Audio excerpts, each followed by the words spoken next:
the word battery. Okay.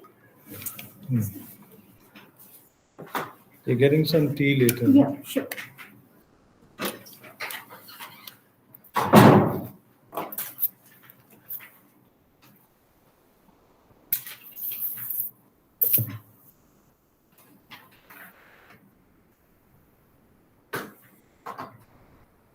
We still can't hear them, or is that? No, they can hear. Okay. Yeah. Hi, we're going to continue with what I was doing yesterday. I was talking about the attitude to homosexuality in different parts of the world. Yesterday, I started with ancient Greece and Rome, where the word homosexuality, of course, did not exist at the time, but what it really was not homosexual love as something that's a consensual sexual encounter between two people, but it was rather it was sodomy, where an older man has penetrative anal intercourse with a younger boy, and the roles are fixed in that the older man is always a penetrator and the boy is the penetrated. Then we talked about France in the 17th and 18th centuries, where the situation was really bad in terms of how homosexuals were um, trapped by the cops and arrested, beaten up, um, and put in jail and so on.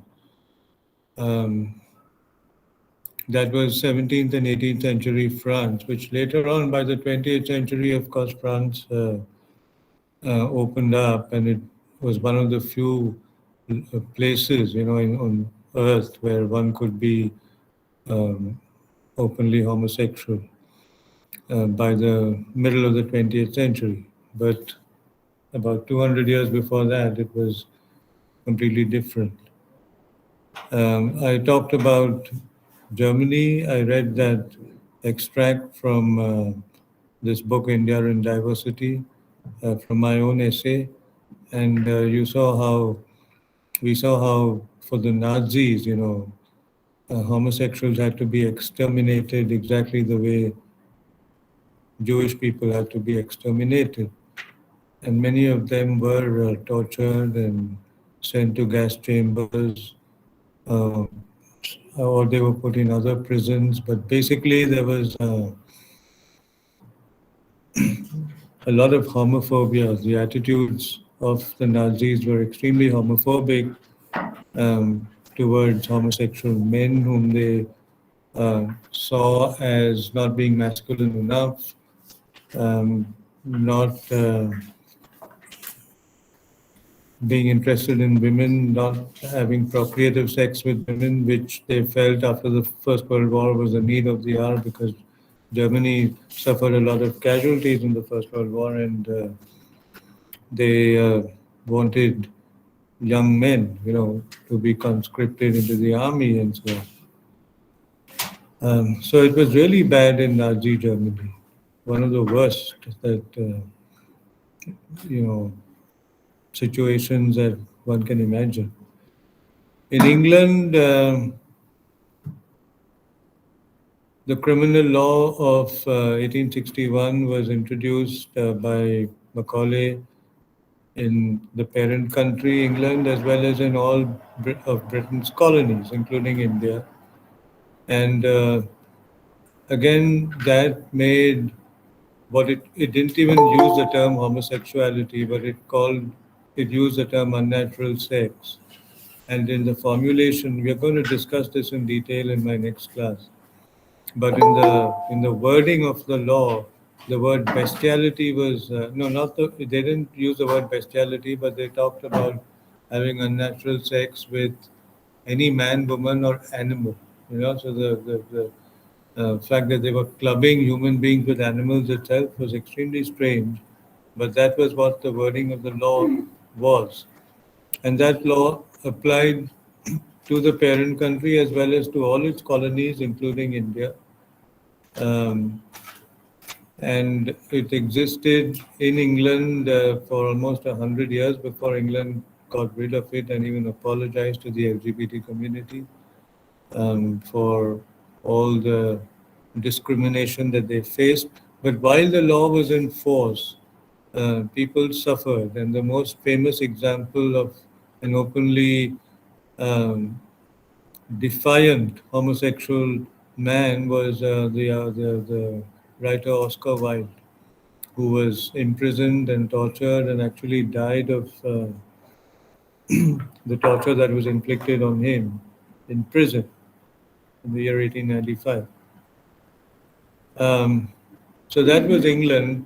Um, and then, of course, there was America, and till the time of the Stonewall Uprising, of course, it was illegal in America as well to be homosexual. After the Stonewall Uprising, things eased a little bit, but again, um, because America is such a large country, different states, it has a federal structure, and different states are allowed to have their own laws. So even as late as the 20th century, there were parts of the United States where homosexuality was illegal. The Bible Belt and states like that. And as late as 1980, I read an extract from Dr. Abraham Varghese book um, earlier, a couple of weeks ago, where he talks about the attitudes to AIDS when it first broke out, among people. So America is very diverse, and um, different parts of America view homosexuality differently. If basically, when you're talking about Europe and America, one must remember. I also told you about the Matthew Shepard case.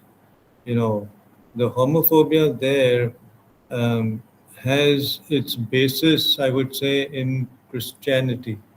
Because um, it is seen as let's say, the handiwork of the devil or some such thing, Satan. And depending on how pious one is, the homophobia can be very strong in people who think of themselves as, um, pious Christians. And sometimes this affects the writers themselves, as in the case of the French writer André Gide, who was homosexual but also a pious Christian, and was never really able to reconcile the two things. Um, and if he had to choose, of course, he would choose Christianity over homosexuality, which would mean then that he would be homosexual by in terms of his preference, but not in terms of sexual activity. You know, so this would mean, or sexual behavior. This would mean then that you just sort of force yourself to lead a life of celibacy and not really give vent to your sexual desire.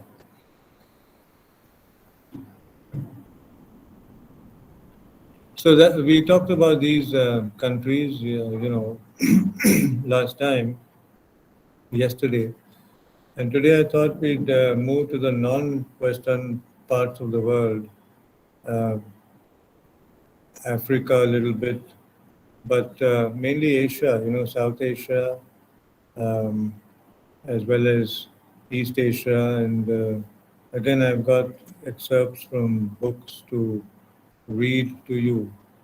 Um, what the purpose of doing this is to show you how globally, I mean, the LGBT community, for no fault of theirs, suffer discrimination. It is as bad as other kinds of discrimination that you may be familiar with, like racial discrimination or gender discrimination or caste discrimination. We tend to be more familiar with these types of discrimination, but my purpose in talking about different countries, different parts of the world is to impress upon you that sexual discrimination against sexual minorities is as bad, as strong, as intense as the other types of discrimination. So when we talk about, you know, yesterday somebody said one of the questions was about why must we politicize sexuality? And that the answer is quite obvious, isn't it? The answer is that unless you politicize it, you can't put an end to the discrimination. Then the discrimination will just sort of continue. The status quo will be maintained. It won't be dismantled. Um, and those who are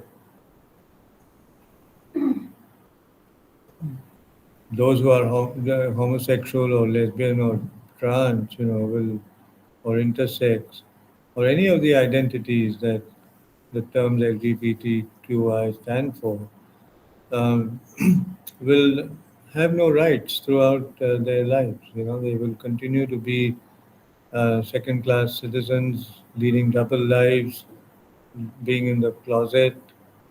Um,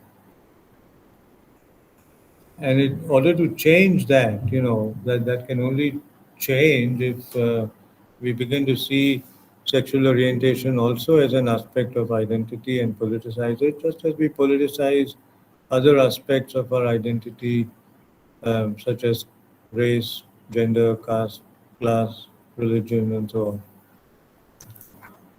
I thought I'll start by telling you a little bit about Uganda, where this was a few years ago, where there was such intense homophobia that the government encouraged people to report on any homosexual individual that they knew and out them, to the government and report about them so that they could then be um, sent to prison and tortured. It was as bad as that, and I think that they expected that sometimes the partners of gay people themselves, anybody who knew anyone who was gay or, um, and of course, most of them were in the closet, but they were encouraged to, report on them. This was in Uganda, so that obviously it made gay people feel very vulnerable.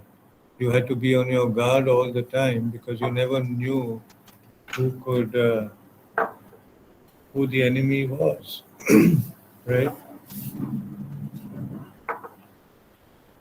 And you had to be on your guard all the time. You had to pretend to be who you were not. If you were caught having sex, um, it was terrible because you would immediately be reported to the authorities. So this was in Uganda. Other African countries may have been equally restrictive, except for South Africa, which South Africa is notorious for its apartheid policies, but it had legalized homosexuality um, earlier than many other countries. That was one thing that happened in South Africa, maybe because there was a predominantly white population. So what was happening in the West also impacted the life in South Africa. But as far as other African countries were concerned, in my book Whistling in the Dark, there's an interview with a Kenyan gay student who was actually in my department, and he, of course, didn't. I think He didn't mind his name being there because he said that nobody in my country will have access to this book and so on. But you know, one reason why he came to India to study is because he thought it was safer for him over here.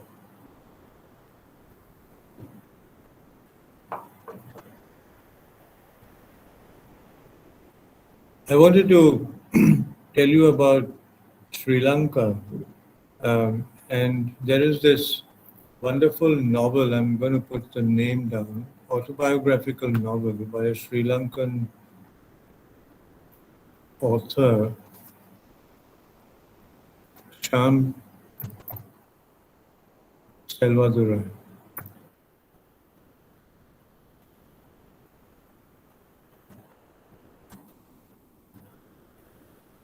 And the title of the novel is Funny Boy.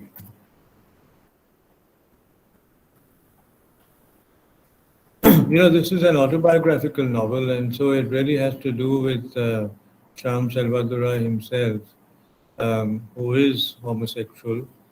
And, you know, the novel is set during the time there was the ethnic conflict in Sri Lanka between the Sinhala majority and the Tamil minority. Um, and when this militant organization known as the Liberation Tigers of Tamilam, LTTE, were at the height of their glory. So it's set around that time. And the author talks about, you know, a kind of dual disability by virtue of being homosexual as well as being a part of the Tamil minority, which was hounded by the Sinhala majority. So much so that by the end of the novel, you find him and his family emigrating to Canada, where actually Shamsal Vadarai still lives, because that was a place where he could lead an openly homosexual life. But in Sri Lanka, it would be impossible. And the title "Funny Boy" actually it's what we call a Bildungsroman. So the protagonist is very young when the novel opens. He's just 6 years old, and he's feminine.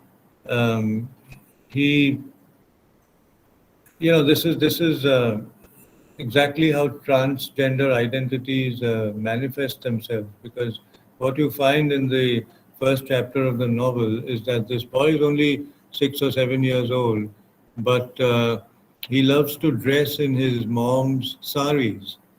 And one day, when the parents are away, and apart from that, there are other sort of feminine traits. When all the cousins meet at their grandparents' place, he doesn't like to play with the boys.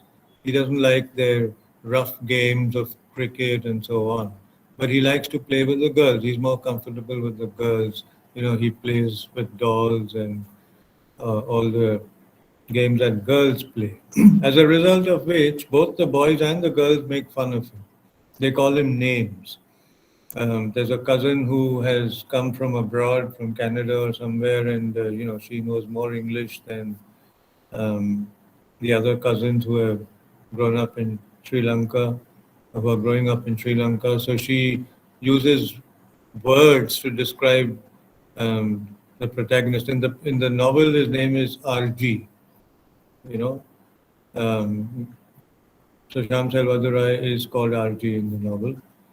And she calls him faggot and she calls him pansy, and she uses words like that because he is sort of laughed at or scoffed at by both the girls and the boys. The boys uh, find him effeminate, and they find that he doesn't play the games that they play, cricket and so on, in the front of the house. Um, and so they make fun of him, and the girls make fun of him because of his mannerisms. So I think that one thing that novel shows is that for people who are sexually different, the oppression begins early on. It's not just from adults, but it's also from peers, right? I can tell you that a lot of homosexual students in high school and junior college, some of them have come to me, and actually, it's traumatic for them, because they are made fun of by their classmates. They are ragged. Now, ragging, of course, is an offense. So they're not ragged in the sense in which ragging used to take place earlier, or maybe they are. Though ragging is an offense, it isn't as if it has gone away.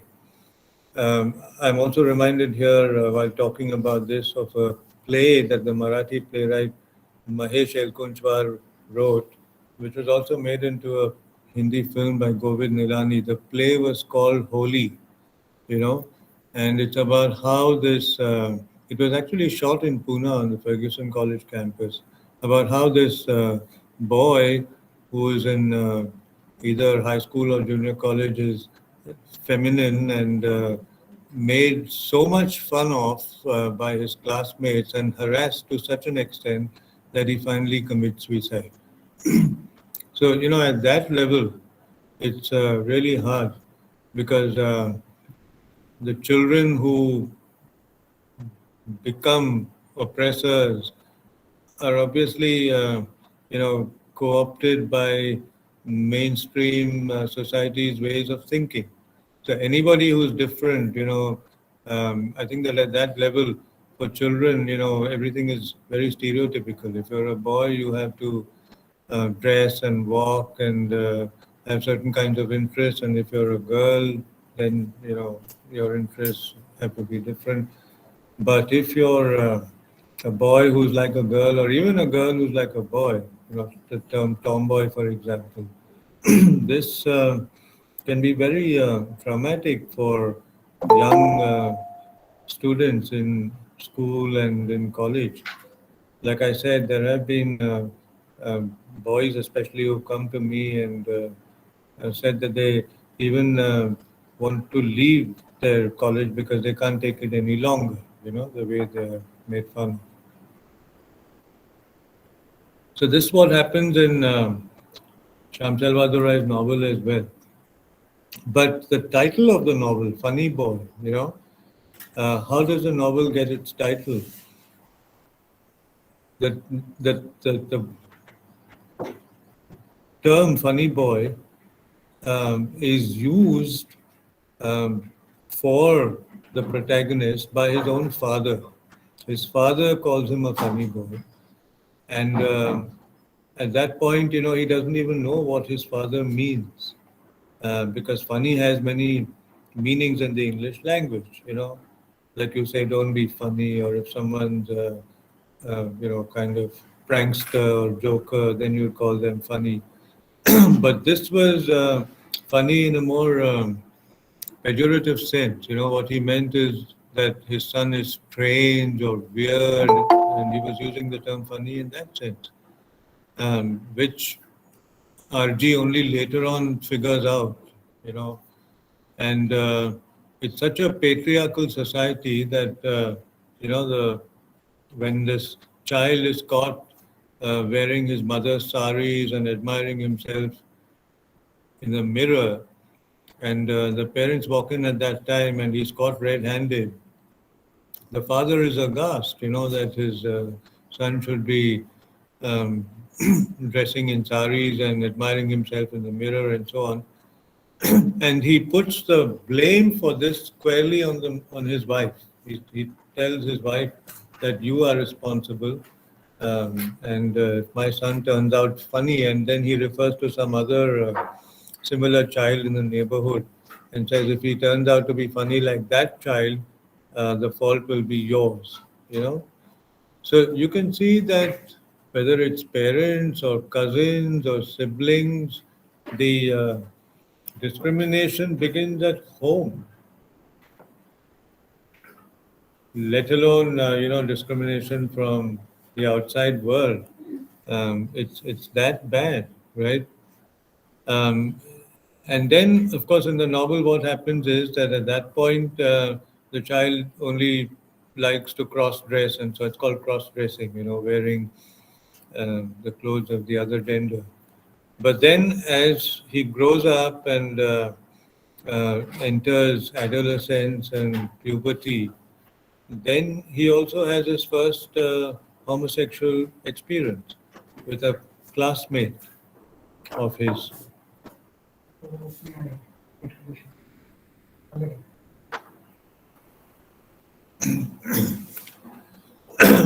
So he also has his first homosexual experience with a classmate. Actually, it's a classmate who initiates this, and initially RG, um, thinks that he's done something wrong, but then he rationalizes and thinks that no, I mean, he enjoyed it, so why should it be wrong, right? And this is how he slowly sort of comes to terms with his sexual orientation. And then, but the novel is not just about sexuality, it's also equally about the ethnic conflict. It is very skillfully bringing two things together. So that in the end, RG and his family, the father doesn't want to go away to Canada because he has a flourishing business. But the rest of the family are in favor of going because they think that as a Tamil, the author is a minority in two senses. As a Tamilian in Sri Lanka, but also as a homosexual. And of course, homosexuality in Sri Lanka at the time, and even as I speak, I guess, is still illegal. And that is why the only escape then becomes, to leave the country, right? So you can see that immigration, actually, when you talk about immigration, some Western countries have what they call immigration for asylum seekers, right? If you can prove that on account of your sexuality or on account of anything else, your life is in danger in your own country, you can be given asylum in in a Western country, right? So, for example, Taslima Nasreen, that um, when she felt that her life in Bangladesh was in danger because she wrote against Islam, she was given asylum in was it Norway or Sweden, or some Scandinavian country. For a number of years she lived there. But it's likewise with homosexual people, and in Sham Selvadurai's case, it may not have been asylum, but or it may have been because I think that the ethnic conflict really um, made it very hard for the Tamil minority. But in his own case, it was not just the ethnic factor, but also his sexuality. And since then, of course, he has lived. He now must be in his 50s, and lives with his partner in Toronto. He's very sort of reclusive. We invited him once to a conference in my university, but he didn't come. And so that is how it is in Sri Lanka. I think that Salvadora is, in that sense, the most visible face of a homosexual man in Sri Lanka.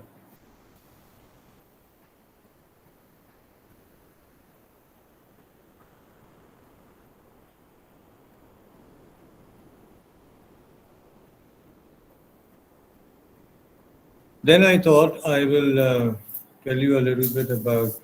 I'm just sort of, looking at a clutch of countries in a random sort of way, but everywhere it's the same story. It's not as if there's no gay haven anywhere in the world, even now. Even where homosexuality is no longer a criminal offense, even where gay marriage is legal, but there would still be, you know, prejudice. Social prejudice doesn't vanish that easily, even if the laws are in one's favor. Social prejudice continues. So it's not easy anywhere. in the world, wherever you are, whatever your geopolitical location is. And that's the reason why, you know, sexuality must be politicized, because otherwise, how do you change that? Any dismantling of the status quo, any change that one wants to bring about, and all these movements, whether it's feminism or LGBT rights um, or racial discrimination, you know, um, Dalit empowerment, all these are utopian in nature because they want to make the world a better place. They want to make the world an ideal place where there is no discrimination, where everybody has rights and where there's equality. Now, whether that is actually achievable or not is a different question because utopias are not realizable things. They're very elusive. But one has to have faith, in revolution. And, the way I see it is that it's a sort of relay system, and that each generation who is part of the revolution, passes on the mantle to the next generation, and then the next generation takes it forward and in turn passes it on to the next generation after them, and so on. Um, so this is it. The revolution is not going to sort of end with one generation. So the fight continues. Um, but the important thing is to believe in revolution. If you don't, and like I said, I've said this before, that when it comes to sexual identity or sexual preference, because it has to do with sex, it's harder to sort of politicize it. It's much easier to politicize racial identity, caste identity, and gender identity. When it comes to sexual orientation, it's harder because it has to do with sex, which is seen as something that happens in private. You don't talk about it. So it's harder, but it has to be done. And that's what, right at my first webinar, I used as part of my title of my talk was a quote from Foucault. It's not necessary to be homosexual, but it's necessary to be set on being gay, meaning that preference doesn't matter, regardless of what your preference is, but making your sexual orientation a part of your identity is necessary. Otherwise, um, you'll see, what I've been talking about different countries, and you see uh, what the situation everywhere has been bleak, isn't it? Um, Not a single country that I spoke of, is a kind of gay paradise where there's no place like that on earth, even now. I can tell you that for sure. Where you can say that this is paradise, and a bit like what Israel is supposed to be for the Jewish people, the Zionists who say that okay, we all go to Israel, and that's like paradise for the Jewish people. But there's no such place on earth for sexual minorities. I can tell you that.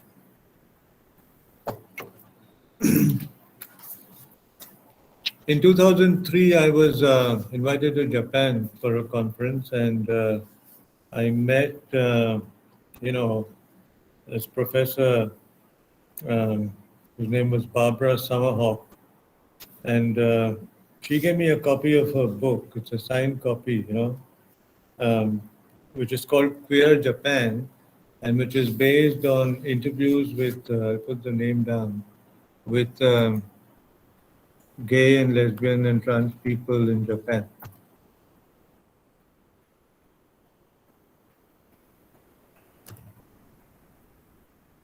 Renu, I think you can plug the AC. It's getting a bit cold. Either it's too hot or it's too cold. Yeah, it's actually 25. I can feel the good breeze. Yeah, there's a natural breeze. Natural So. breeze is fine. So there are three editors, but I'm putting the name of just the first editor. She's an American who lives in Japan, Barbara Summerhawk.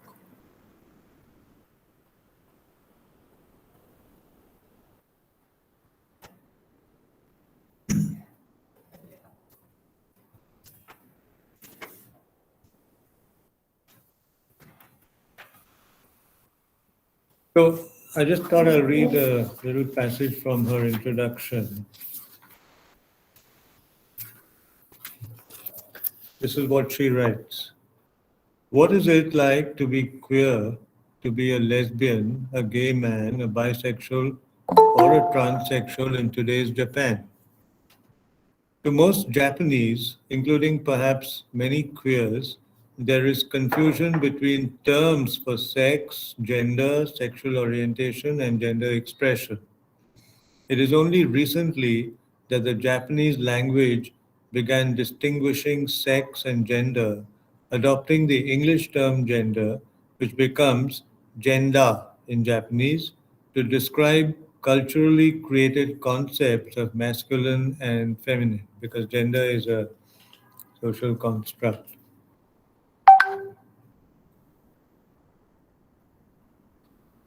That reminds me, Renu, I think SSLA is having a virtual conference on masculinity. And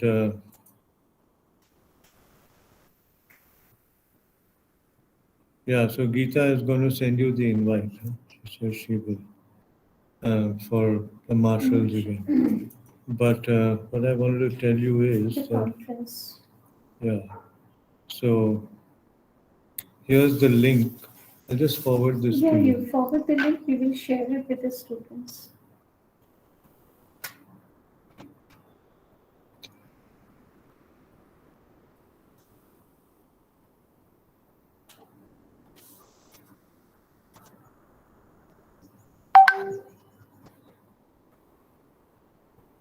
And forward the program also. Yeah.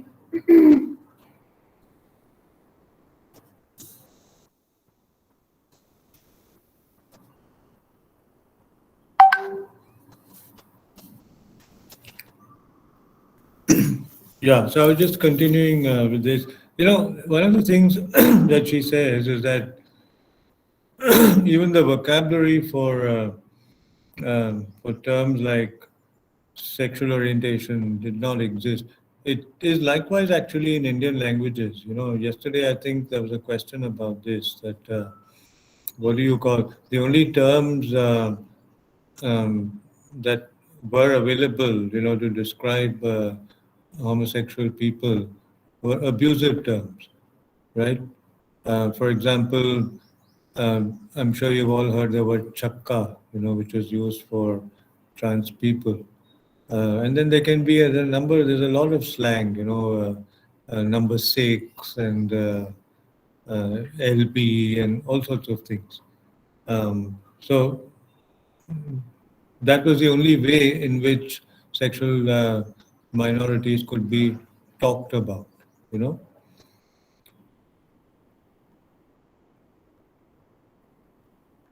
Okay, SEI was used for the biological sexes, male and female, and the concept of gender.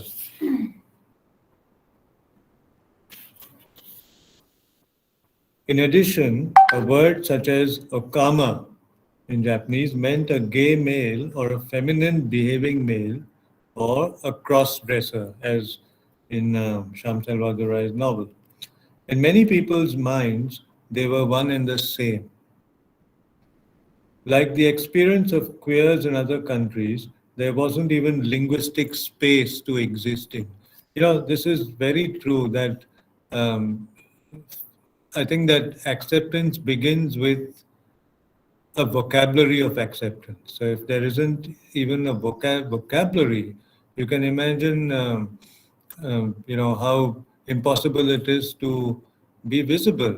If there isn't even a vocabulary by which we can describe ourselves, you can be sure that we are invisible and will always continue to be invisible.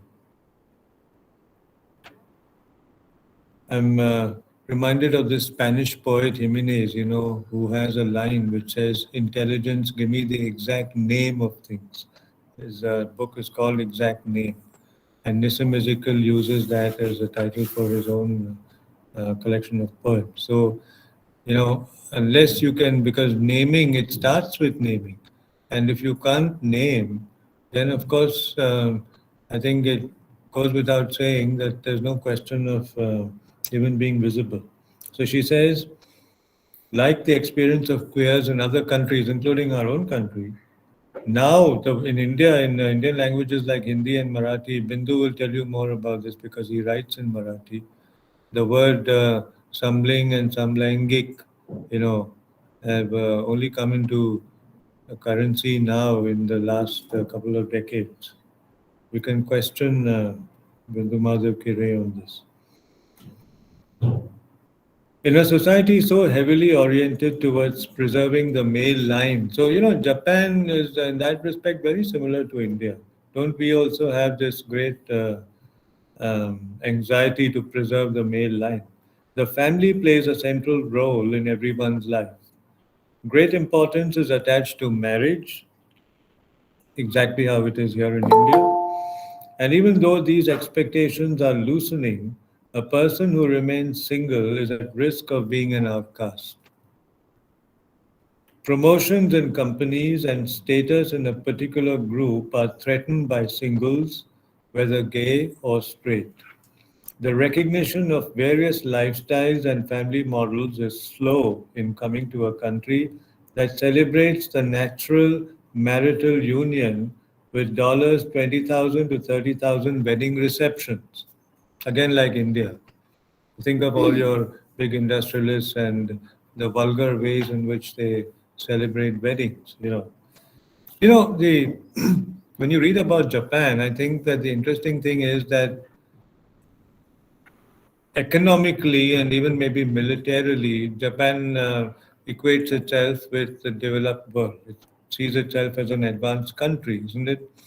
It's a rich country, an advanced country, and it's no different from the Western world. But when it comes to attitudes, when it comes to modernity, when it comes to tradition and modernity, you see how they're no different from the most backward places that you can think of on earth. It is often said that marriage is not just between a couple, but between villages, families, companies, and groups. Again, exactly how it is in India. You think your arranged marriages are between individuals or between a couple? Not at all. They're between families. Any person resisting this system will find him or herself discriminated against and held suspect, especially in the more conservative countryside. For this reason, many gays and lesbians find themselves married to members of the opposite sex. Again, exactly as it is here. According to a 1989 survey of lesbians by lesbians, a quarter of the women answering the questionnaire were married lesbians. Gay men too may opt for marriage and hope to survive in the closet. There was a study many years ago, I think it was India Today, the news magazine. I don't know how authentic that study was, but it definitely, seemed authentic because it said that 90% of Indian homosexual men were married men who lived in the closet.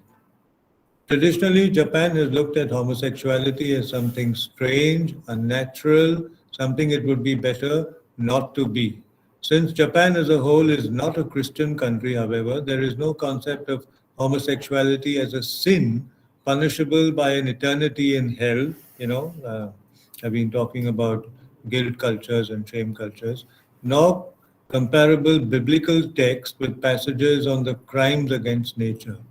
Nevertheless, not being the traditional patriarch or the submissive wife puts one on the outside of a society very structured in its interrelated sets of obligations and responsibilities. Rather than being liberating, such a position outside of the group is terrifying. The oppressive net result looking remarkably similar to what gays and lesbians have experienced in Western culture as well, especially in the 19th century. Okay, she uses a Japanese word, Doseai. I don't know how that would be pronounced. But she says what this word means is literally, it means same sex love. And she says same sex love has never been accepted socially or legally, and thus partners have been denied the benefits of socially sanctioned marriage. And then it goes on. So I think that this excerpt is enough to show you how, even in a country that you would otherwise think of as a first world country, Japan, um, but when it comes to sexuality and sexual orientation, it's as backward as any third world country that you can think of, right? And as patriarchal. So the book itself, the subtitle of the book is Personal Stories of Japanese Lesbians, Gays, Bisexuals, and Transsexuals. That's LGBT. Um, she's not saying transgender, but she's saying transsexual. All transgender are not transsexual. You only become transsexual if you have a sex change operation. Otherwise, you continue to remain transgender. So that is, as far as Japan is concerned, right? Then I thought I wanted to move on to two more countries before I open it for discussion. One is Malaysia, where this is really, when I read about Malaysia, it's shocking because religious leaders deceive um, gay men and women by making them believe that they can be cured of their homosexuality. So this is a lie, but a lot of people fall for it. They come under the influence of these bogus holy men. They may not be bogus in other respects, but when it comes to this, a bit like our own Ramdev, who keeps saying that you can cure homosexuality with yoga and pranayam and stuff like that, which has never, I think again I can safely say that I don't think anybody in the world has been able to reverse their sexual orientation because it's deeply sort of embedded in your uh, chromosomal makeup. You can't change that, right? So anybody who says that it can be changed is, of course, you know, deceiving people, but that is what you find religious clerics. And the chapter on Malaysia and this book, Geisha, I gave you the title of this book earlier, talks about both Christian as well as Islamic religious people. I'll start with what is said about, some Christian groups. At 10 o'clock on a Sunday, the canal lined streets of Melaka, that's a town, were unusually quiet, but the Real Love Ministry had already started its morning service. On the walls of the building's stairwell, glittery craft letters spelled out Real Love and www.rlm, that is realloveministry.com, and Hillsong soft rock melodies wafted through the building. I took off my shoes. This is the author, Benjamin Law. I took off my shoes, opened the doors, and was immediately knocked back by the force of song. And the song was made up of the following words: We want to see Jesus lifted high, people sang, a banner that flies across this land.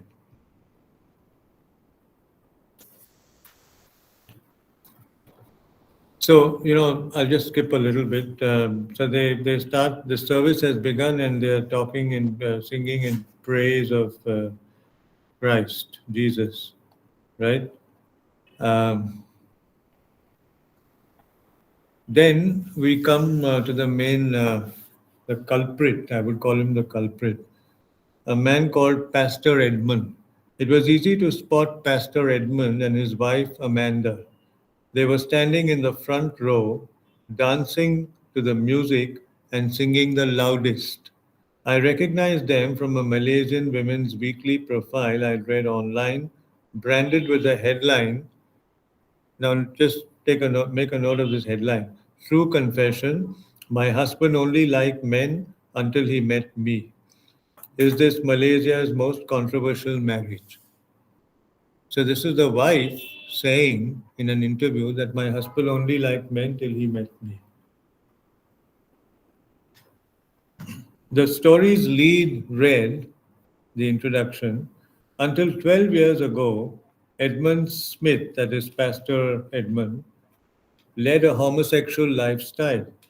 Now he's happily married and a father of two. Here's the story of his remarkable journey. And it was a remarkable journey. Before I continue, I just want to tell you that it's not as if homosexual men cannot have children by women, right? That's not very difficult, and there are dime a dozen examples of that in India as well. Closeted homosexual men, the thing that Barbara Summerhawk was referring to in her own book, exist everywhere in the world, including in India. And they have traditional heterosexual marriages, and then it's not very difficult to sort of have sex with your wife and have children, but that doesn't mean that they are not homosexual. And in my own book, Whistling in the Dark, we've got interviews with people like that who have said all kinds of things.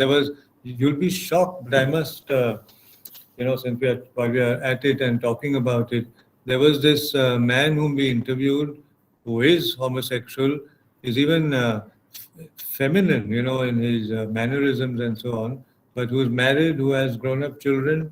And we talked to him about it, and we said that, was the sex with your wife enjoyable?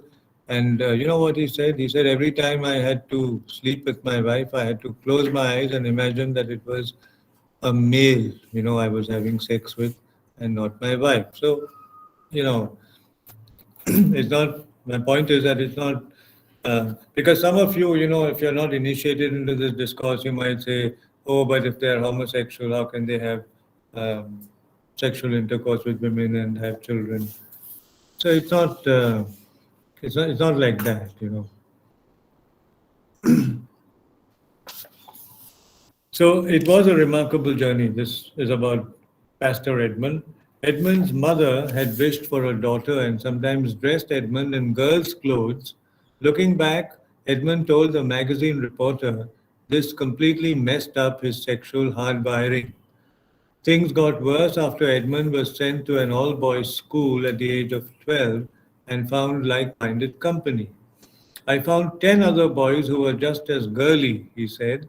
By the time I was 13, I was already leading a wild life with sexual escapades on stairways and at the homes of my lovers.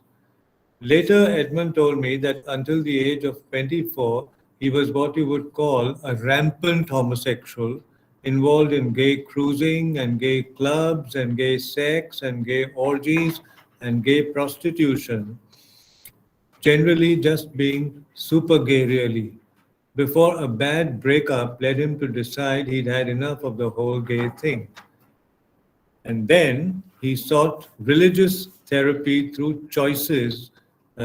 Choices is the name of an ex gay ministry in Singapore. And soon after that, after this so called religious therapy, he married this woman, Amanda, who'd been his best friend since they taught together at a school for disabled kids. Edmund hadn't turned back since then. In fact, he'd gone on to build his career around his story of sexual brokenness, traveling throughout Malaysia and preaching his good news of sexual metamorphosis, insisting anyone could change. This is all a complete lie. He had no less than 3 Facebook pages dedicated to his work. On his personal Facebook page, Edmund used the relationship feature to list all his friends as his brothers, sisters, cousins, spiritual children, and spiritual grandchildren. He also listed his favorite shows: American Idol, Glee, Desperate Housewives, Oprah, and so on.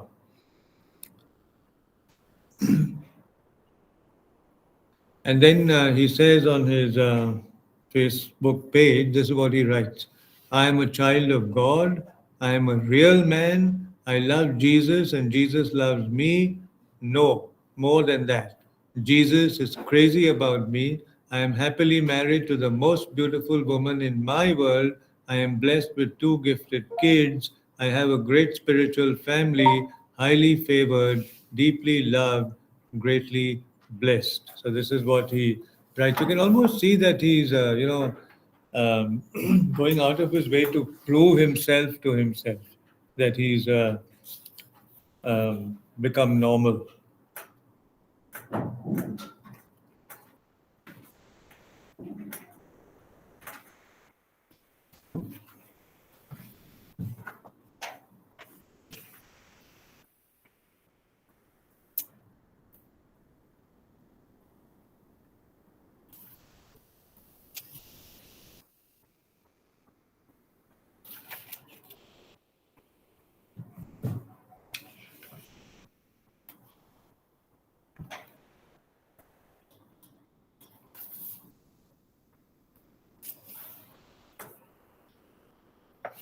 Okay.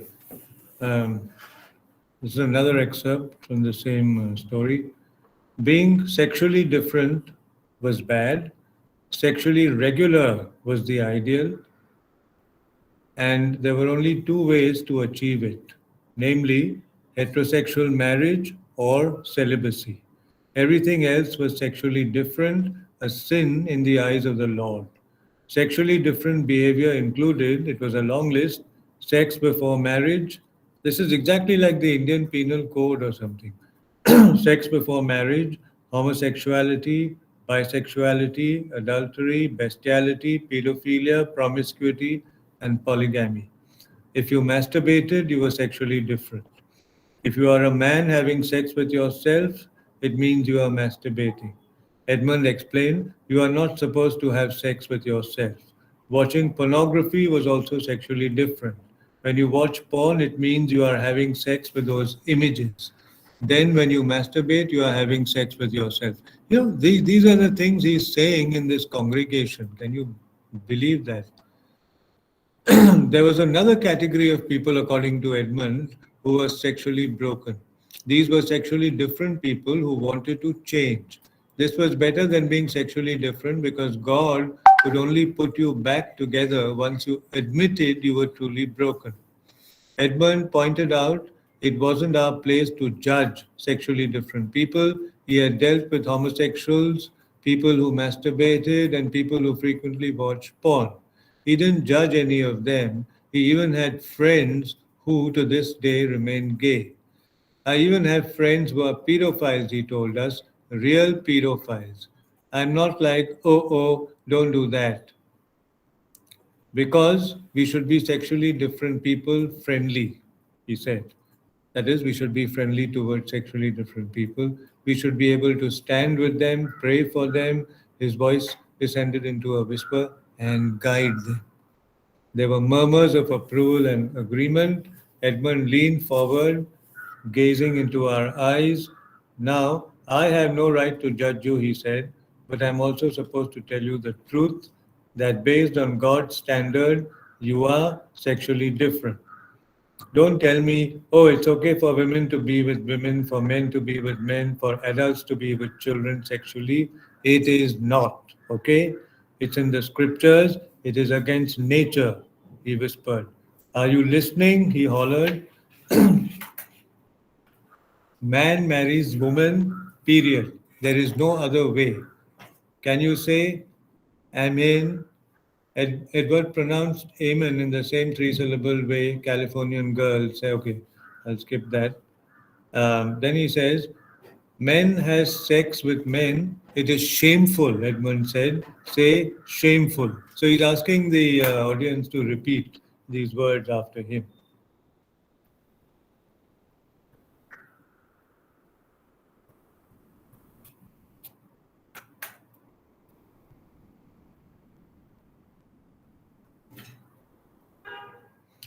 So then he is talking about himself and he says, I've had all kinds of excitement. I've had orgies, I've had sex for money, I've had sex with teenagers, I've had sex with 70-year-old grandpa. He grinned. Yes, I've had sex with all kinds of people and I'm not proud of all this. I had all kinds of excitement, I tell you, before becoming ex gay. He calls himself ex gay. I slept with a man every night. I was impressed. Okay, but when you open the Word of God, our hearts begin to beat faster. Um, there will be a supernatural experience for each and every one of us, not just in church, but in your own homes. When you open the Word of God, get excited. Some of you have not arrived there yet, so start asking, God, give me an excited heart. Say it. I want that excitement, Jesus. So he's asking people to repeat. And that's how it goes on, and then it ends. So this is, you think that any of this is honest, right? Where he is suggesting that through his belief in Jesus, he has become normal. It's not just a lie, but it also shows you, because he's making out what he calls sexually different people to be um, incarnations of the devil or something. If this is not, this is. Remember, I was making a kind of distinction between real homophobia and the kind of homophobia you see in countries like India, which is often for monetary gain, but not out of this sense that you're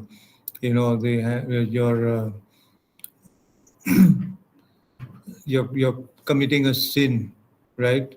Or you have become the incarnation of Satan, as in the Matthew Shepard case. So I think that in Christianity, that kind of homophobia is very dangerous because uh, how do you end it?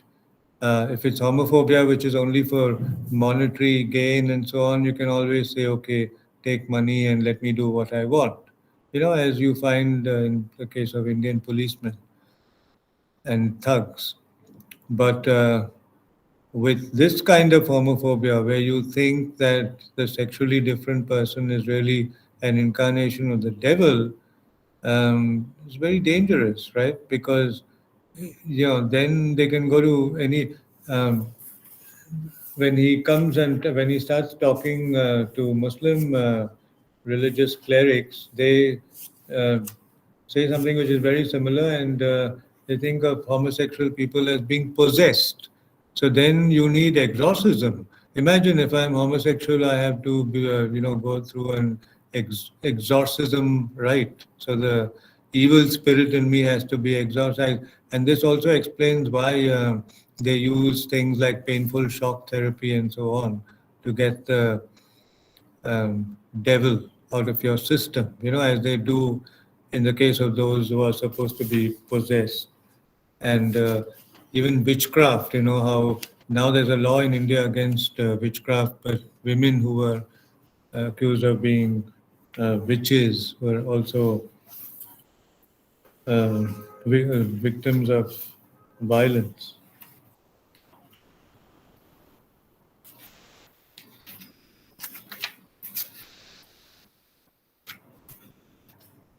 Let's see what the Muslim religion is like.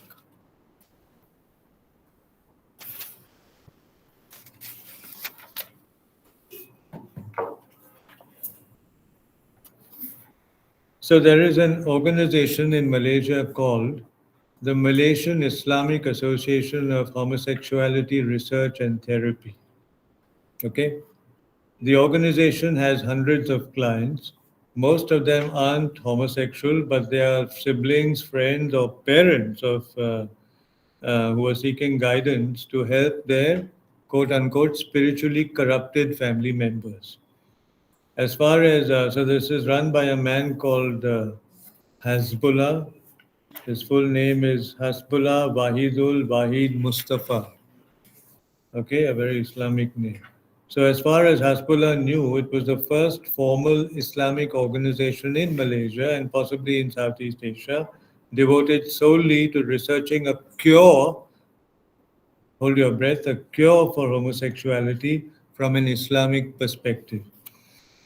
Hasbullah hadn't known much about homosexuality himself, but when he was studying counseling at the university in Kedah, he regularly encountered clients who spoke of their crippling attraction to the same sex. One of Hasbullah's first clients was a man who wept openly in Hasbullah's office, overcome with grief at his sexual desires for men. Hasbullah had never heard anything like it. The man had cried out to him, weeping and moaning, intensely anxious. And he said, Mister, help me, I want to stop this. I tried this and that, but nothing works. They want to stop, Hasbullah explained, but how can they stop? In that session, Hasbullah didn't know what to do. What the man was saying shocked him, but as more and more people came to Hasbullah with the same problem, and it's not a problem, but that's been used ironically, he began to find it fascinating. Did this stuff ever make you feel uncomfortable? It didn't matter what their problem is. He said, I'm ready to listen. Eventually, Hasbullah would ask them what they wanted to do about it. Invariably, the answer was the same: they didn't want to be attracted to the same sex. Hasbullah had read some books and literature about homosexuality in the context of Islam, but had trouble finding any field research with homosexual people. There was no Islamic organization dedicated to helping people with same sex attractions. Hasbullah read online about an American Christian ex gay organization called NARTH and contacted them immediately with his plans to start something similar for Muslims. They gave him very supportive advice. Hasbullah, okay.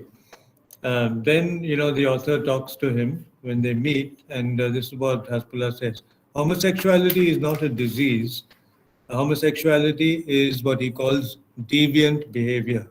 Everybody is supposed to be on the normal curve. Look, this use of the word normal, but the homosexuals are outliers.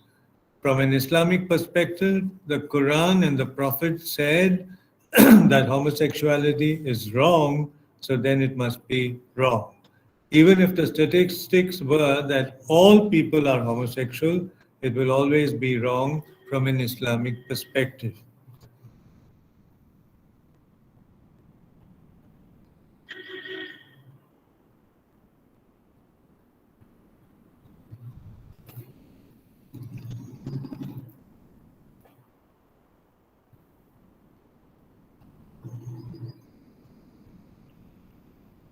Okay. Students at Hasbullah's school would come to him with their problems about home, friends, or study. Only some of them would have problems with their sexuality. Hasbullah would ask all students, regardless of their problems, to undertake a questionnaire, to answer a questionnaire called Sexual Role Inventory, a checklist invented by the psychologist Dr. Sandra Lipsitz-Bem. So this is called the BEM, Sexual Role Inventory, in the early 1970s. 50 questions that would apparently demonstrate whether the person was more male or female. If the child deviated from the normal range, homosexuality was a strong possibility. So then the author asks him whether the results of the survey mean that the children are homosexual. And the answer is no, but depending on the results, I might ask a student to come do another session with me. From that session, he might actually say, every night I think of how my friend used to do this to me. So the author says, this, what do you mean by this? And he says, touching, something like that. Aspula put his hands together and looked solemnly at the floor as if he was mentally running through evidence to solve a crime. And then he says, if I can stabilize their emotions towards homosexuality, it can help them. It's so that they understand themselves and understand why homosexuality is wrong.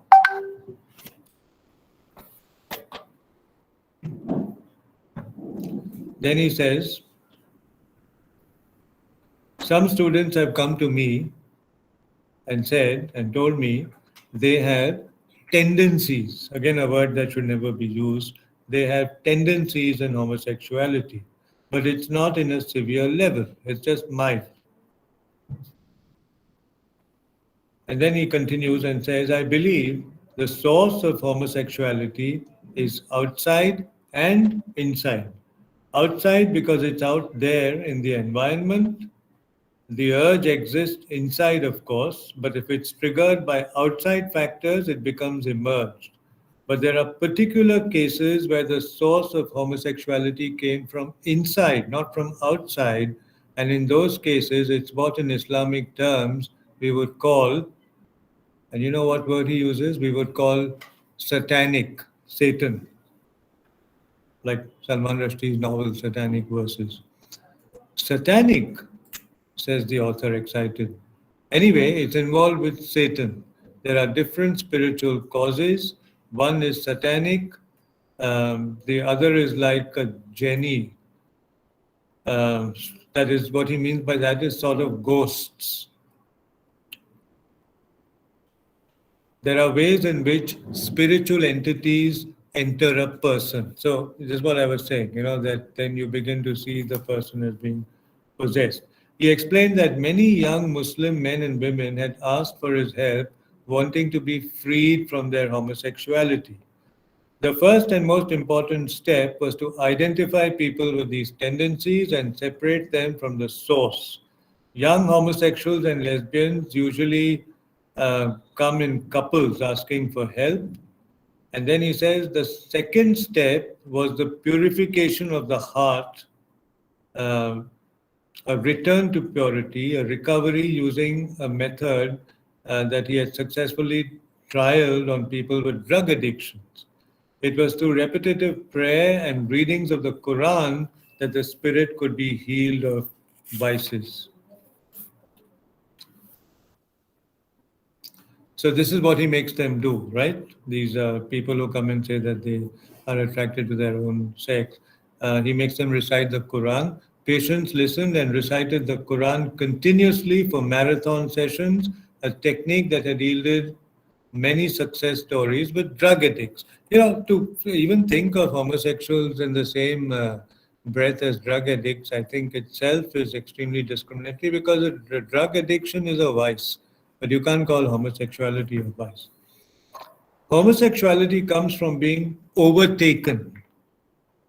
And what he means by this, of course, is possessed by a spirit, a demon or something. Because in Islam, we believe in spiritual entities. There are bad ones and there are good ones. The bad entities cause bad things. So I hope you got the context in which I'm reading this, You might think that I'm reading this because, I agreed to every word. I'm reading this in a very ironic way, and just to make you see to what scary that's a word, I guess. What scary lengths this can go to think of people as being possessed by the devil, to be satanic, and so the ghosts of dead people have to be exorcised and all complete rubbish, utter rubbish, right?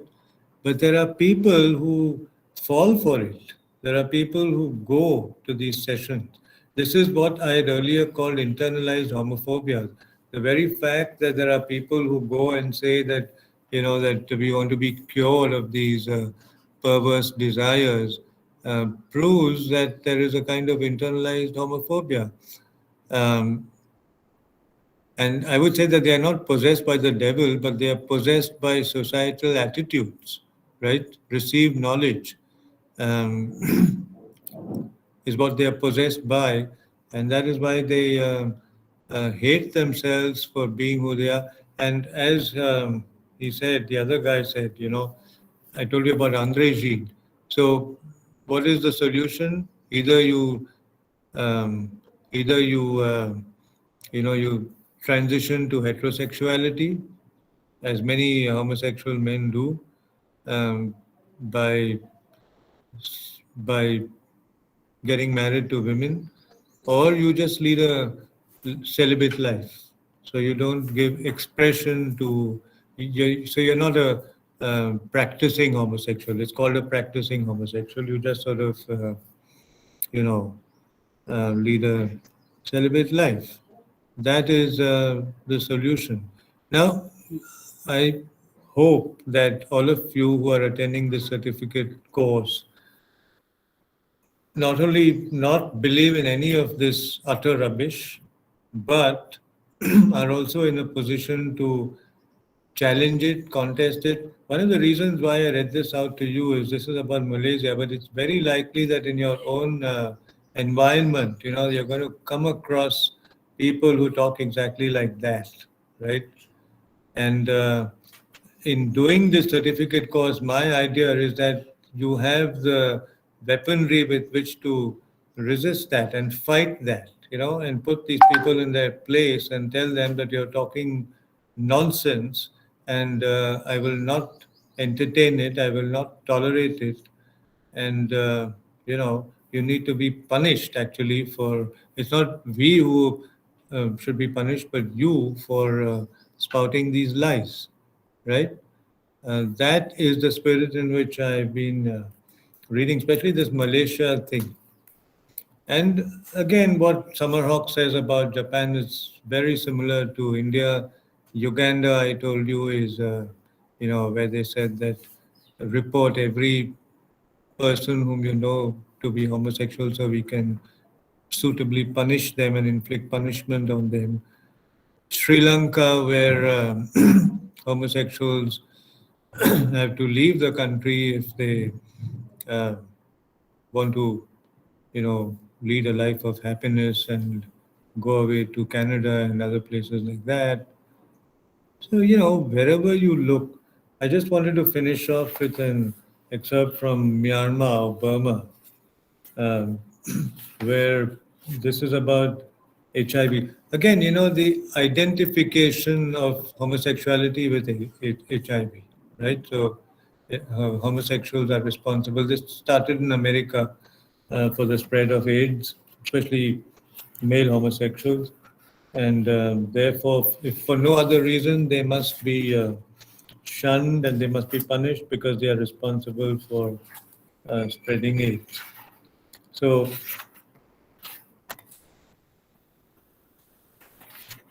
Myanmar, Burma.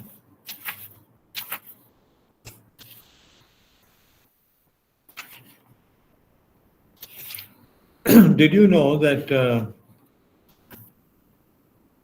female prostitution is well known, but equally in every country of the world, there is also male prostitution. It's not spoken of so much, and it may not exist to the same extent as female prostitution, which is sometimes referred to as the oldest profession. But take it from me that male prostitution does exist. And if it's not spoken of, it's because of, that's why you should, we're going to share the link of that masculinity conference, because for males to be sex workers becomes, in a way, compromise of their masculinity. And therefore, they don't speak about it. But take it from me that, and of course, some of these are transgender people actually, like the Hijras. The Hijras, though, are very honest about the fact that they are also into male prostitution. And as far as Indian Hijras are concerned, that's one of the reasons why many of them postpone their what they call their nirvana, where they get rid of their male sexual organs because um, they are into prostitution, and very often their clients are, it could be women, it could be homosexual men, and so they think that if they transition, it'll affect their work as male sex workers.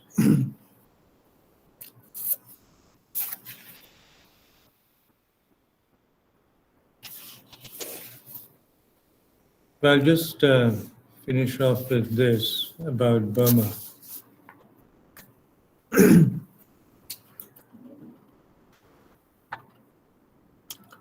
So in the Burmese language, there's a word pronounced as achok, A-C-H-A-U-K. No, the pronunciation would be achok. And this is a handy, all-encompassing term for any man who has sex with other men, right?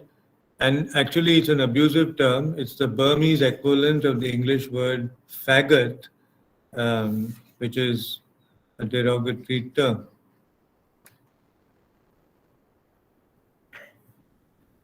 And then there are apparently three subcategories of a choke. Each comes with a defined sex role. There is apwint, meaning open, and these are queens or effeminate men who live and dress as women and are always on the receiving end of anal sex. The femme sex worker with the bloody smile on the Lion World overpass would have identified as upwind. Many are on female hormones for breast development, but few undergo genital sex reassignment for the same reason that the Indian Hijras don't do it. That's also because these operations are very expensive.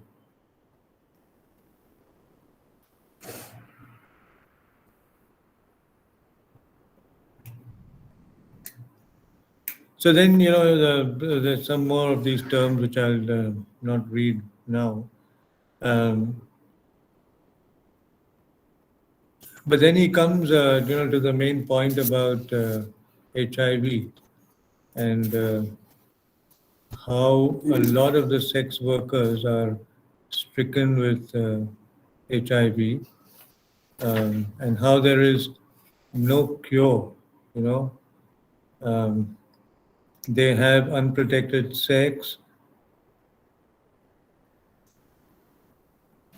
Because the customers sometimes don't want it. So there's a conversation he has with a male sex worker. If you're a customer, so the sex worker says to the author, if you're a customer, you might pay me 10,000, and then you will say, and if you don't use a condom, I will give you an extra 10,000. How can I decide? I would take the money because this short-term problem is more important. It was a common attitude in Myanmar. Existence was so hand to mouth that the idea of later getting sick and dying wasn't even worth thinking about. You literally couldn't afford to think about it. So what he's saying is that, very often clients don't want the sex worker to use a condom, and though they know the risks involved, but since they have paid double the money to have sex without protection, they go for it because the money is more important than the thought of contracting HIV before. And he also then in the next section explains that, once you get HIV, it's not easy because you don't have, even even if you can afford the therapy, it's often that you don't get the requisite antiretroviral drugs that you need, to look after yourself. As a result of which, many of them just sort of die in Burma. So that is about Burma and the whole male prostitution community and how they are vulnerable because they are open to infection and if once they are infected, often medicines are not available even if they can afford them, or they are unaffordable, and many of them are just left to die. There is no infrastructure, there's no social security for male sex workers.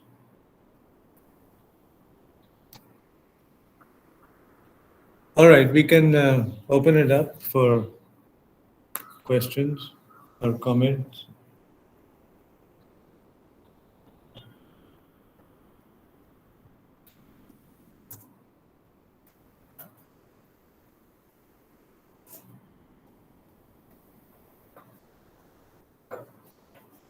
So I'll read out the question. Yeah. There have been geishas in Japan who Yes. were originally men. In the Edo Japan, there were well-written accounts of wakashu, sometimes referred as the third gender in Japan, where adolescent male cross-dressed as women and had were sexually free. Women too sometimes dressed as wakashu. Such was the gender fluidity in Japan. Then why do we argue that the world has never been a paradise for LGBT plus? Please, could you elaborate your idea on wakashu? No, just because there's Wakashu, doesn't mean that it's paradise. These are people who, do what they're doing for a livelihood. They do it for a living, right? Whether it's geisha girls or what you call Wakashu cross dressers and so on, all of them are um, either they are doing it just for a lark if they are well off or affluent, or they are often doing it for a living.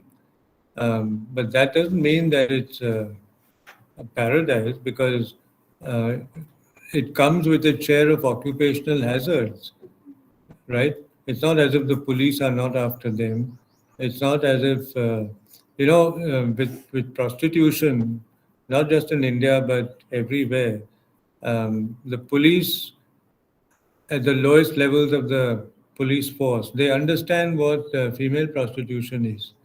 But with hijra prostitution, transgender prostitution, male prostitution, they don't even understand what that is. So they're there's a famous case of Familia in Bangalore who was brutalized by the police and she died as a result of her injuries, because they inserted, lathis, batons, and all that into her private parts, and she died as a result of the bleeding and the injuries. With female prostitution, at least, because they're larger in number and all that, they can have unions. Like in Bombay, when the um, bar dancing was banned, they all came together and they won the case actually.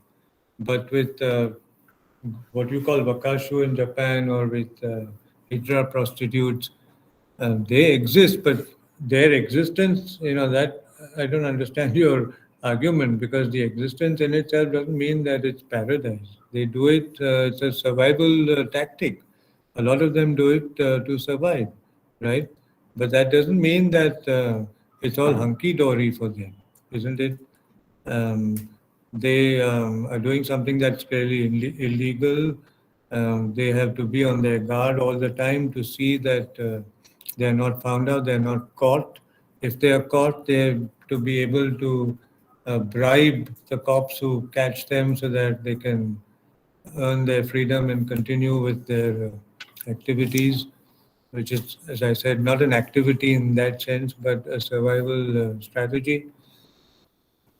So it's not paradise. It's not paradise for anyone across the spectrum, whether it's sex workers or whether it's even for the most. If you take LGBT, I've already said this that for the most the most empowered sections of the LGBT community are you know, uh, privileged and highly educated male homosexuals, male gays, or gay men, who are from the upper crust of society and who are highly educated and who can call the shots. A bit like my own case, me or Ashok, people like us. But even there, I wouldn't agree that it's paradise. It's not paradise. The discrimination would be different. It would be more subtle, right? But it's by no means cakewalk. So it's not paradise. You cannot go about your business, taking your orientation for granted and then, concentrating on other things the way the heterosexual mainstream can do, right? If you think of the heterosexual mainstream, they're not always talking about sex. You might say that, but they don't have to. They can move on. They've moved on and they can talk about other things. They can talk about wars. They can talk about the Russia Ukraine conflict. That's exactly the point that Alka Angeria makes in this book, Reading India Now, where she looks at my novel, The Boyfriend, and then looks at work by, say, Amitav Ghosh, V.S. Naipaul, and mainstream Indian fiction writers.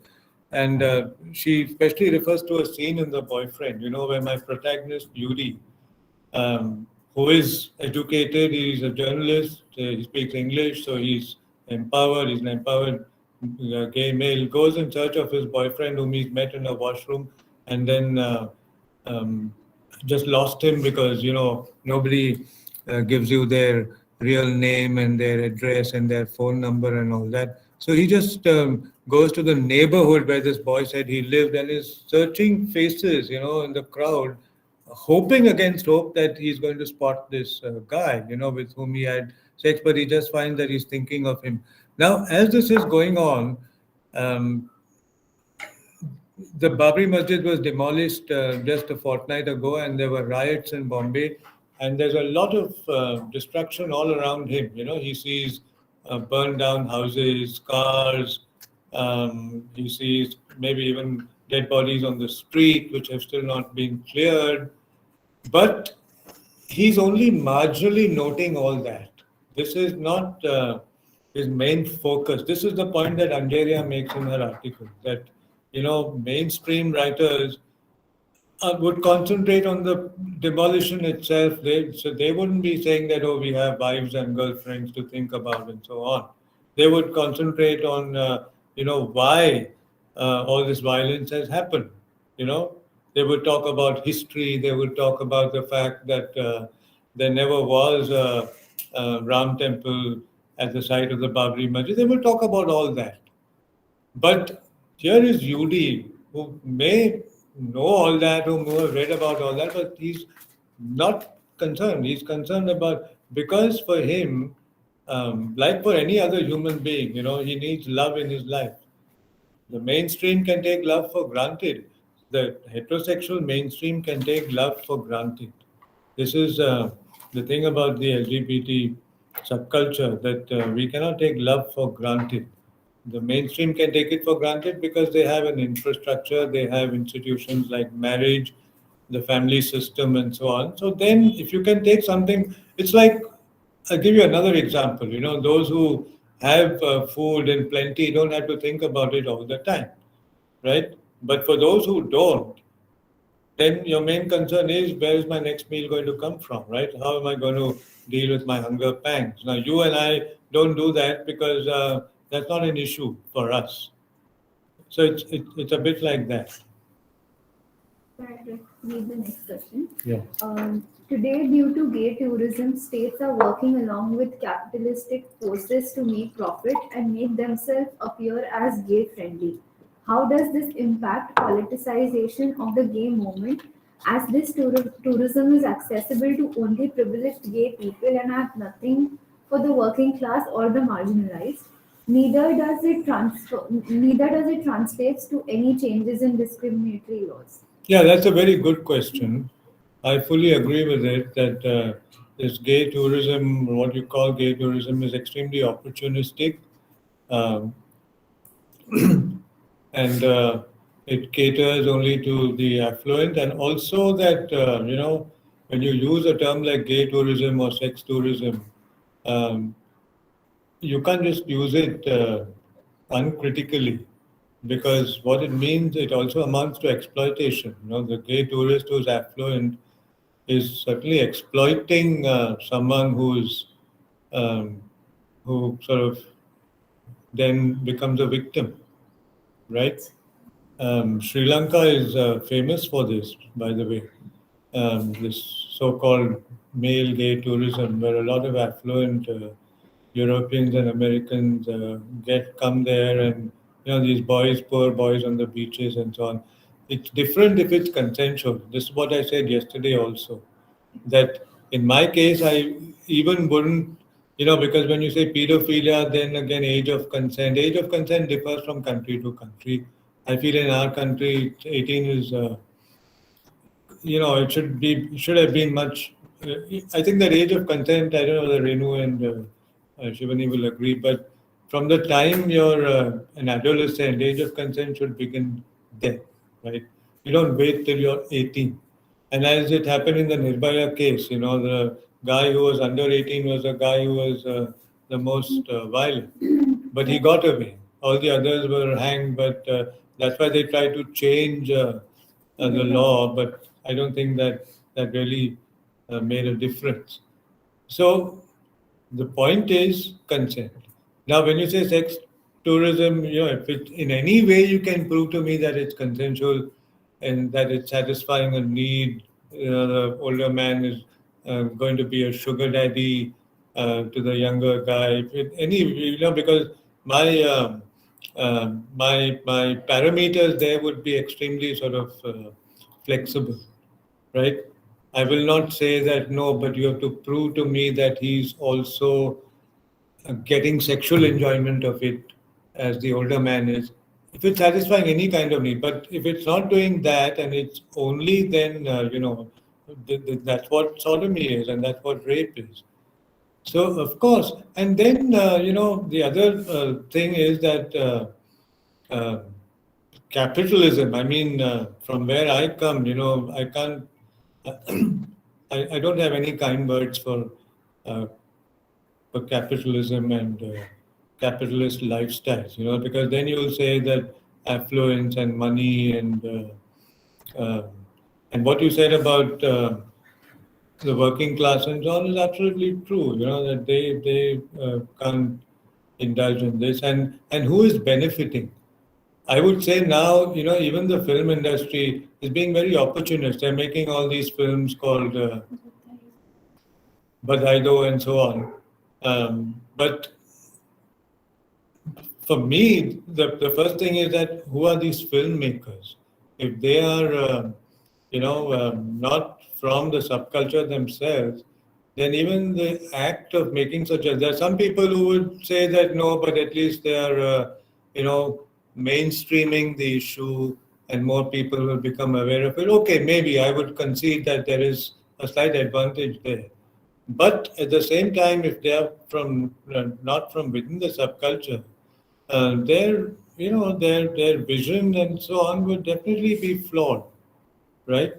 Um, and to that extent, what they are doing is opportunistic, because they would say that okay, now the law has changed and now this is. They're always looking for um, you know the new things, newer and newer things, because old things become old, and then they people are tired. So you're looking for new things, but that's a kind of opportunism, isn't it? When even a man who's when even a filmmaker who's from within the subculture, I'm thinking of Karan Johar, is so um, what's the word? Timid is a strong word, but cautious, circumspect. Um, can you imagine how it is with with people who are from the heterosexual mainstream making these films like Kapoor and Sons and Shubh Mangal, Jada Savdan, and Badai Do, and all these actors who are playing these roles.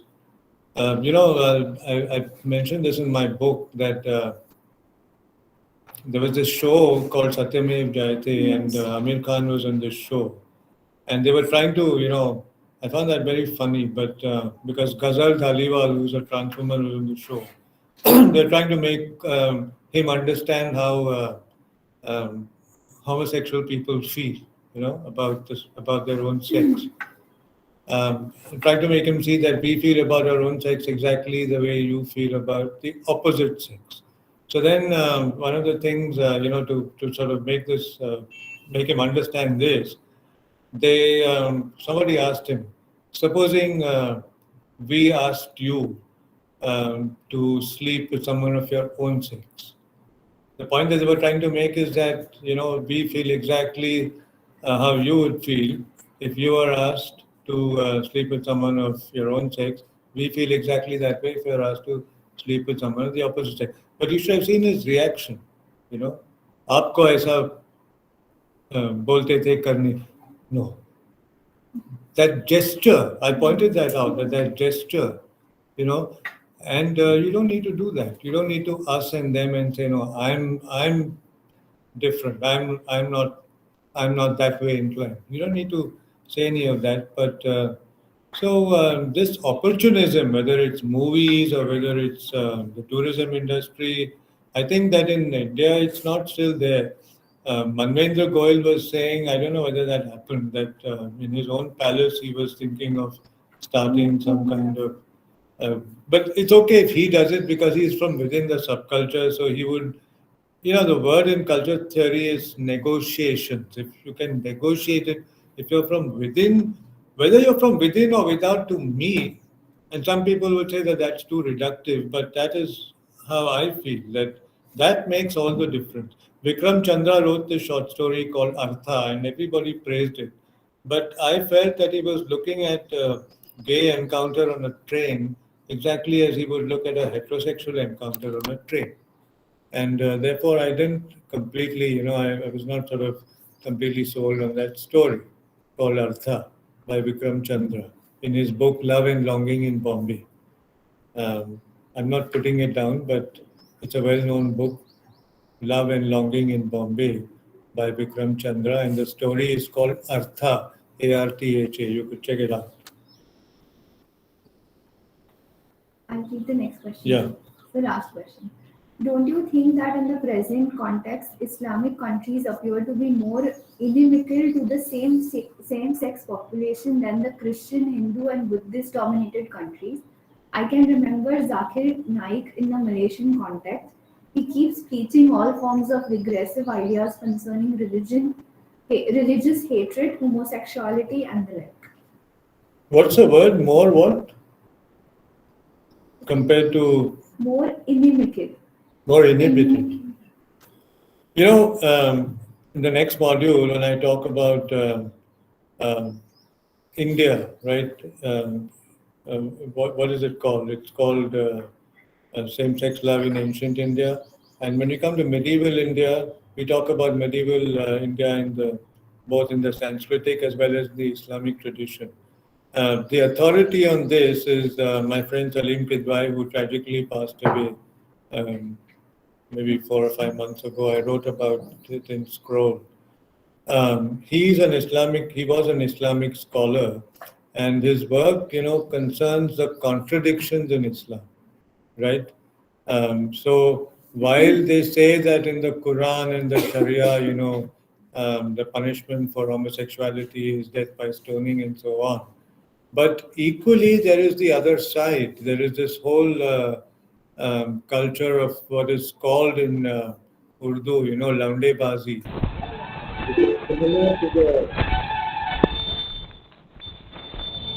which is similar to the the man-boy relationships that existed in.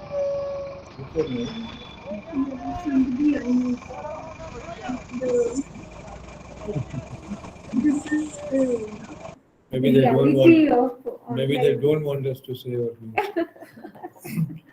So the man-boy relationships of ancient Greece and Rome, find a parallel in idea of Laundebazi, where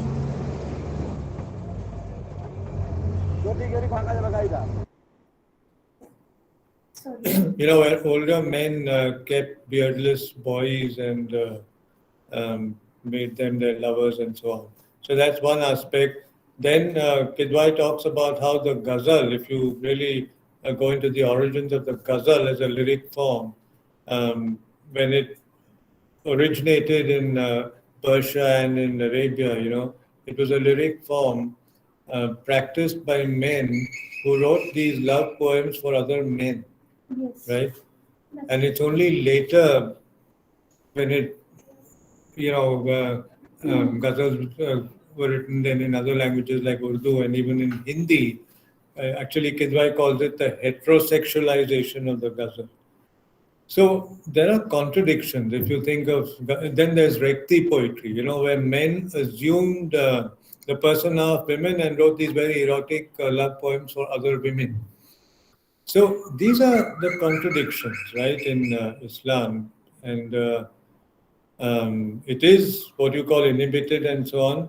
Then I'm always reminded of Hanif Qureshi's essay, Rainbow Sign. Hanif Qureshi is a British Muslim of Pakistani origin. And he talks about the culture shock he had the first time he went to his native Pakistan. He was born and brought up in England, but when he went to Pakistan, he says the physical touch between Muslim men, which in England of the 20th century was unthinkable, right? Because in the West, even as I speak, I think that this is important. And when you see the videos, some of the videos that, by the way, I haven't told them about the videos, but you'll be telling them, right? In the week that I'm not there next Yeah, week. yeah, yeah. Uh, what happened? Nothing. I'm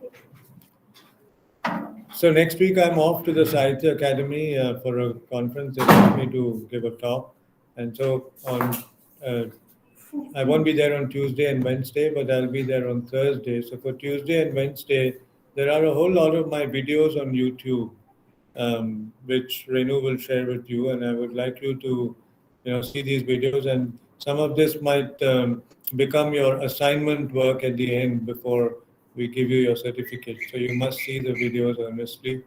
There's one called Memories Pierce the Heart, Homosexuality, Homoeroticism, Bollywood style. Then there's talking films online that I did a talk on the film Aligarh. There's this talk I gave on trans masculinity at the Nehru Memorial Museum and Library. That's on YouTube. Then my session at the LGBTQ Poets Meet at the Sahitya Academy 2 years ago, where I gave a keynote speech, that's on YouTube. Jaipur Literature Festival 2012 and 2016. I was a panelist. Just remember the years and those sessions, which were also on same-sex love and same-sex literature, are on YouTube.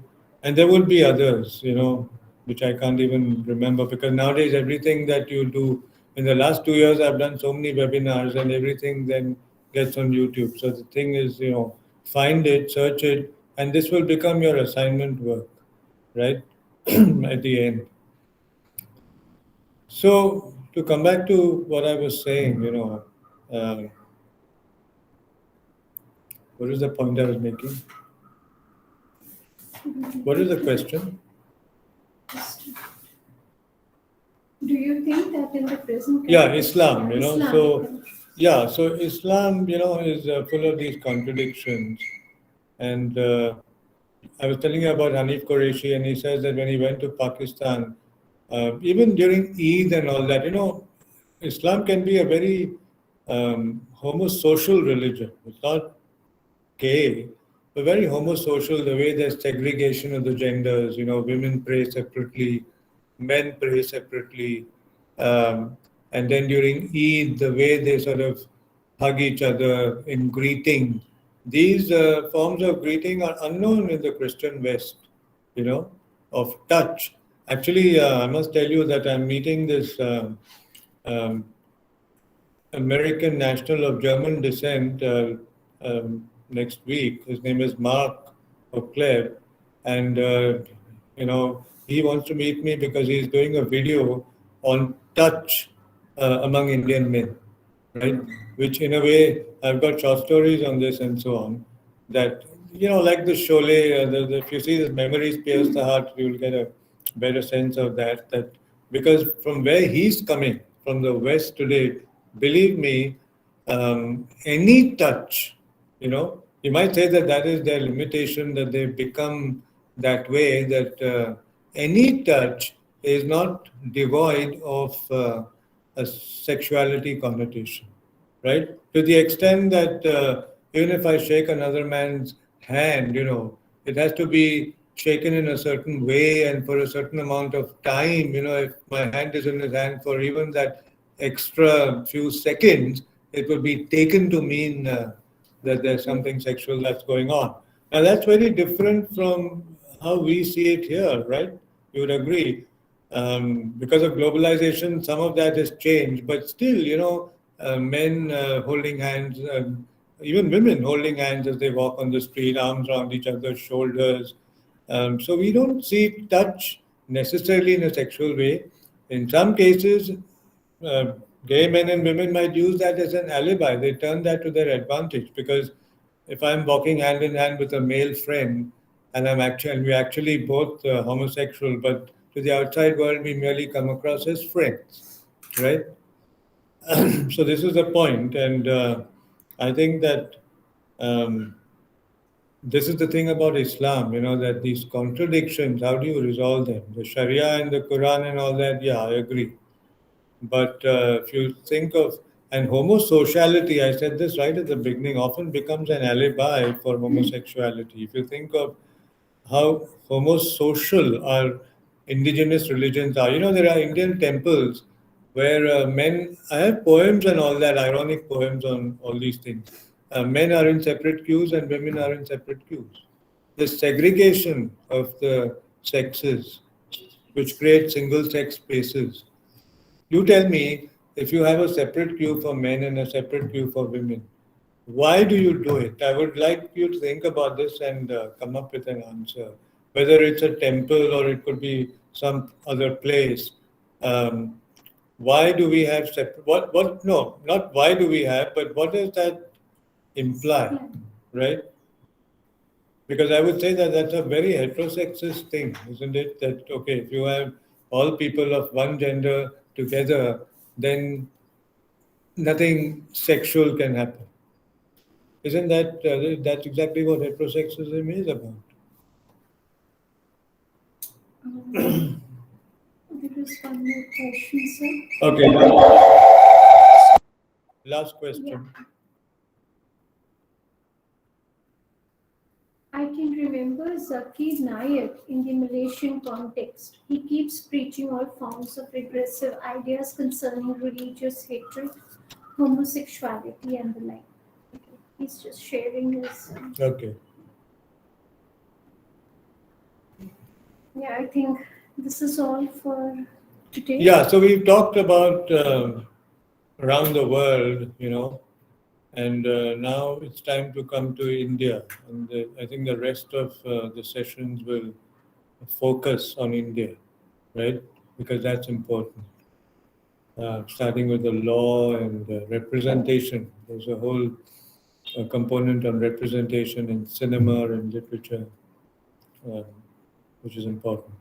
But you've got other speakers as well who will come with their own perceptions. And all in all, I think it's a very um, it's a very informative course that we put together, for you. I hope you agree. All right, thank you.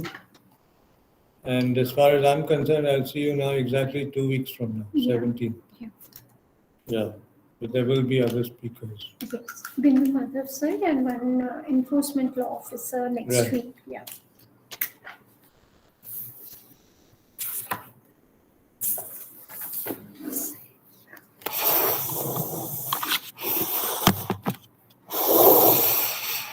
Yeah, I can always perform better when we are in this room because I think the physical conditions also it plays a big Makes a big big, difference. yeah. Uh, Even in the Department of English, we had a similar seminar, and there were always fights because each one wanted to take their classes, the gole halls, we used to call them. And I was lucky because I taught optional subjects with fewer students. If it was a compulsory class of over 60, then they wouldn't fit.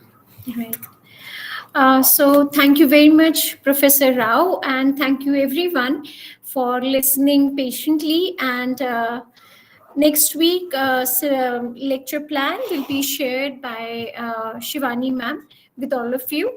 And next week we have Bindu Madhav Khire, who is an activist and who is running One Queer Foundation in Pune. He will be taking 2 lectures, and 1 lecture would be by the enforcement law officer. So looking forward to have another interesting week, and you will please watch the movies that we have. We will be sharing with you the list of The video. movies and the videos that we will be putting it up in the group, so you will have an idea. And as Professor Rao has mentioned, that is a part that will be the part of your assignment. So please follow that sincerely. And thank you, everyone, and have a great weekend.